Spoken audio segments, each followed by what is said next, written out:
आंख तो मिटेगी, आज नहीं तो कल मिटेगी। इसलिए बार बार आचार्य महाराज कहते हैं कि पर्याय में मूर्ता नहीं होनी चाहिए। हम पर्याय में मूल ना हो। आंख मिली है तो आंख का सदुपयोग कर लेना चाहिए। आंख मिली है तो उससे जिनेंद्र देव के दर्शन कर लो, जिनवाणी का स्वाध्याय कर लो, दूसरे जीवों के ऊपर करुणा कर लो, दया कर लो। इन आंख का यही तो कार्य है। अब आगे, अब सुबह से उठते हैं तो आप दर्पण के नजदीक जाते हैं, तो दर्पण ने कभी आपको बुलाया नहीं। शरीर के राग में हम दर्पण के नजदीक जाते हैं, शरीर के राग में आप दर्पण के नजदीक में जाते हैं। दर्पण तो वस्तु स्वभाव को जैसा है वैसे ही दिखाएगा। आप काले हैं तो काला ही दिखाएगा, आप गोरे हैं तो गोरा दिखाएगा, धूल लगी है तो धूल दिखेगी।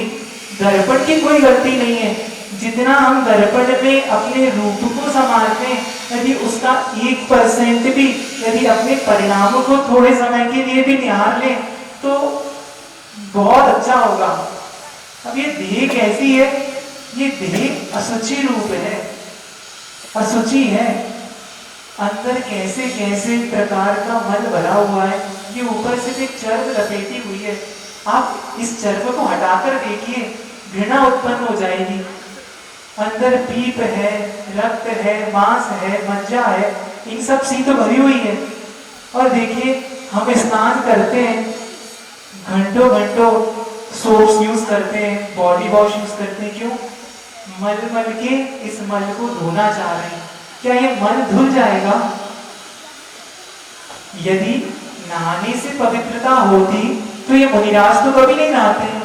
तब भी आप मुनिराज के चरणों को बार बार छूते हैं, बार बार उनके नजदीक आना चाहते हैं। तो ये जो शुचिता है, ये शरीर की पवित्रता से है या अंतर की पवित्रता से है?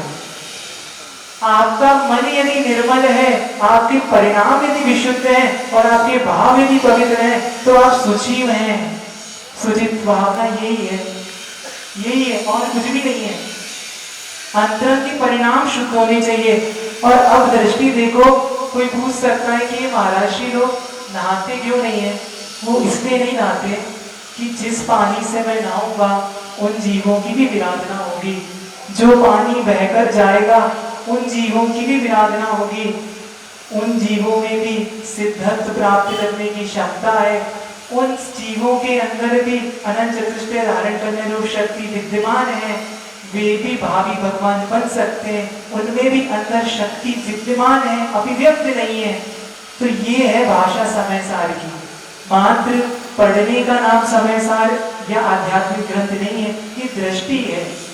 महाराज लोग अदंत दवन, आप लोग यदि एक दिन ब्रश नहीं करते तो आपको बहुत अंदर से अच्छी फीलिंग नहीं आती है। लेकिन महाराजों को अदंत दमन क्यों रखा है? क्यों? क्योंकि अंदर जो जीव उत्पन्न हो रहे हैं, कहीं तुम्हारे दांत चमकाने के चक्कर में उन जीवों की विराधना ना हो जाए। ये आचार्यों की दृष्टि है कि जीव दया इंपॉर्टेंट है, शरीर इंपॉर्टेंट नहीं है। शरीर का स्वभाव तो मिटना है, वो तो मिटकर रहेगा। इस देह के अंदर जो देही विराजमान है उसके स्वभाव को निहारो। कैसा स्वभाव है? ये तो ज्ञान दर्शन स्वभाव ही है। इस देही की ओर दृष्टि डालना है। आगे बार बार इस शरीर को लेकर मद उत्पन्न होता है, रूप का मद। देखो मैं कितना सुंदर हूँ, कितना लावण्य है, कितना चमक है। ऐसे ही चक्रवर्ती की पत्नी होती है पटरानी, वो क्या परिणाम करती है कि यदि मैं काम पुरुषार्थ के माध्यम से गर्भ धारण करूंगी तो मेरा रूप खराब हो जाएगा। अपने रूप को बचाने के लिए, अपने रूप को बचाने के लिए वो गर्भ को धारण नहीं करती है और इतने कालुष परिणाम रखती है। कहते हैं कि वो कहाँ तक जाती है? छठवीं नरक तक। मैक्सिमम सीमा है ये स्त्री की। पुरुष तो 7वें नरक तक जा सकते हैं परिणामों के कारण, लेकिन स्त्री 6वें नरक तक जा सकती है। तो कितने कालुष परिणाम अंतरंग में भी करती है कि 6वें नरक तक को छू रही है वहां पर। अब थोड़ा सा बल आया नहीं, आज हर व्यक्ति एक दूसरे की पर्सनालिटी को देखते हैं, ये कितने हैंडसम है, ये कितना स्मार्ट लग रहा है। क्या देख रहे हैं? ये अंदर ये बॉडी देखते हैं ना, बल का मन।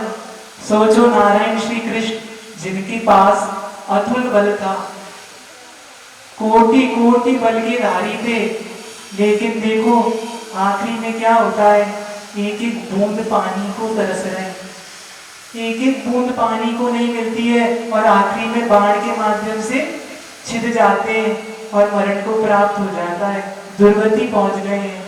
तो श्रेष्ठ ये बल नहीं है। यदि कोई बल श्रेष्ठ है तो आपकी आत्मा का बल श्रेष्ठ है, कोई बल श्रेष्ठ है तो आपकी संकल्प शक्ति का बल श्रेष्ठ है, कोई बल श्रेष्ठ है तो आपके अंतरंग परिणामों का बल श्रेष्ठ है। इसलिए बल के ऊपर भी मत नहीं करना है कि जितने शरीर को संबंधी जितने भी बल हैं, ये मद है, ये सब हानिकारक है। आगे तो ये कह रहे हैं कि यदि आपने तो ये सारे नेगेटिव एस्पेक्ट बता दिए शरीर को लेकर, तो ये शरीर मिलाए तो इस शरीर का करें क्या, करना क्या इस शरीर का। तो आचार्य कहते हैं आप अपने मन को कंट्रोल करो, आप अपनी इच्छाओं को कंट्रोल करो। तो इच्छाओं को कंट्रोल कैसे किया जाएगा, तो आचार्य उमा स्वामी महाराज कहते हैं इच्छा निरोधा तपः, इच्छा को निरोध करना तप है। अब आगम में दो प्रकार के तप आते हैं, एक अंतरंग तप है और एक बहिरंग तप है। अंतरंग मतलब इंटरनल तप और एक्सटर्नल तप। जैसे कभी बॉडी पर इंफेक्शन हो जाता है, यदि सामान्य इंफेक्शन होता है तो क्या करते हैं, बाहर से ट्यूब या लोशन लगा दिया जाता है, तो ये तो होता है एक्सटर्नल। लेकिन जब रोग बहुत बढ़ जाता है तो डॉक्टर क्या कहता है, आप इंटरनल मेडिसिन भी ले लीजिए। तो इसको कहते हैं अंतरंग तप। तो ये जो ऊनोदर, उपवास, व्रति परिसंख्यान आदि आदि जो है, ये सब एक्सटर्नल बहिरंग तप है। और विनय गुण, वैयावृत्ति, स्वाध्याय, ये जो स्वाध्याय चल रहा है ना, ये भी अंतरंग तप के अंतर्गत है। ये भी आपके कर्मों को निर्जरा, कर्मों की निर्जरा करने में, संबद्ध करने में बहुत मुख्य कारण है। आज क्या होता है, घर घर में देखते हैं कि थोड़ी भी यदि इच्छा पूरी नहीं होती है तो व्यक्ति भोजन नहीं करता है, कमरे में लॉक हो जाता है। इच्छा की पूरा ना होना और अनशन करना, तो ये अनशन नहीं है, ये कुतप है, ये बाल तप है। तप का अर्थ है जो सम्यक रूप से जो मोक्ष मार्ग में आपको आगे बढ़ाए, वो तप है। बाकी जितने भी ये तप आज देखने में आ रहे, ये सब बाल तप है। जैसे व्रति परिसंख्यान को लेकर है, यदि आपको डायबिटीज हो जाती है और डॉक्टर क्या बोलता है कि अब आज से आप शुगर मत कीजिए, शक्कर का सेवन मत करना। अब आपने 1 साल से शक्कर का सेवन नहीं किया, तो इसका मतलब आपने क्या शक्कर का त्याग कर दिया, तो कोई पुण्य लगने वाला है क्या? नहीं। अभिप्राय आपके शरीर को लेकर है।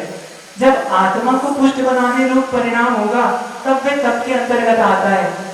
ऐसे ही प्रथमानियों को लेकर एक बहुत सुंदर कथा आती है, सनत चक्रवर्ती को लेकर। इंद्र सभा में चर्चा चल रही होती है कि मध्यलोक में एक बहुत सुंदर अद्भुत लावण्य को लिए हुए एक चक्रवर्ती हैं। पूर्व में उन्होंने बहुत मुनियों की आराधना की, बहुत अरिहंतों के भजन करे हैं, दीन दुखी जीवों पर दया की है, जिसके पुण्य स्वरूप उनको ऐसा अद्भुत रूप मिला है। ये चर्चा ऊपर चल रही थी देवलोक में। इतने में 2 देव सोचते हैं आखिर देखना चाहिए ऐसा कौन सा रूप है जिसकी चर्चा स्वर्गलोक के 2 देव भी कर रहे हैं। तो क्या करते हैं, वो लोग पहुंच जाते हैं चक्रवर्ती के महल में। चक्रवर्ती उस समय स्नान कर रहे होते हैं, निर्वस्त्र होते हैं। जैसे ही उनके रूप को देखते हैं तो हतप्रभ रह जाते हैं कि जैसा सुना था उससे भी ज्यादा अद्भुत, उससे भी ज्यादा रमणीय इनका रूप है।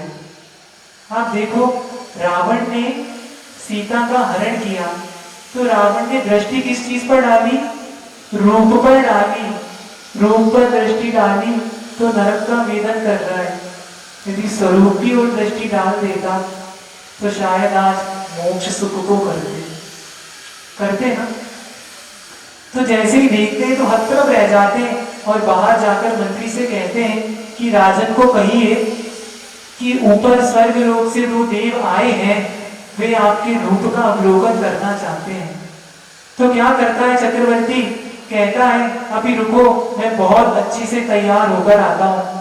तो चक्रवर्ती क्या करता है, बहुत अच्छे से सुगंधित स्नान लेता है, वस्त्र आभूषणों से अपने आप को अलंकृत कर लेता है, मुकुट पहन लेता है, ज्वेलरी पहन लेता है, सब प्रकार से अपने आप को डेकोरेट कर लेता है।